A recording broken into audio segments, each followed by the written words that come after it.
সাল্লাম হাদিসগুলো বলেছেন, এক সরিষা দানা পরিমাণ মিথ্যা নাই এখানে। এখান থেকে বলতে যাচ্ছিলাম, দোয়া কবুলের অন্যতম একটা উপায় হচ্ছে আপনি কোনো ভালো কাজ করেন গোপনে, যেটা আল্লাহ ছাড়া কেউ জানে না, ওর ওসিলা করে আপনি আল্লাহর কাছে যান, দোয়া কবুল হবে ইনশাআল্লাহ।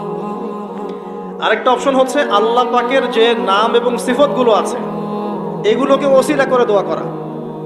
যেমন, আল্লাহ তোমার রহমান নামের ওসিলায় আমি তোমার কাছে দয়া চাচ্ছি, তোমার আল গফুর নামের ওসিলায় আমি ক্ষমা চাচ্ছি, তোমার আর রাজ্জাক নামের ওসিলায় আমি রিজিক চাচ্ছি, ওয়াহাব নামের ওসিলায় আমি সন্তান চাচ্ছি, ইত্যাদি। কথা কি বুঝতে পারছেন? যে নামের সাথে যে বিষয়টা যায় এটা ওসিলা করে আপনি দোয়া করলে ইনশাআল্লাহ তাআলা আপনি আপনার ফলাফল পাবেন। আর একটা সবচেয়ে বড় অস্ত্র শিখিয়ে দিচ্ছি, এটা আমি কাউকে শিখাইনি আজ পর্যন্ত, আজকেই প্রথম। এবং আমি আমার জীবনে দেখেছি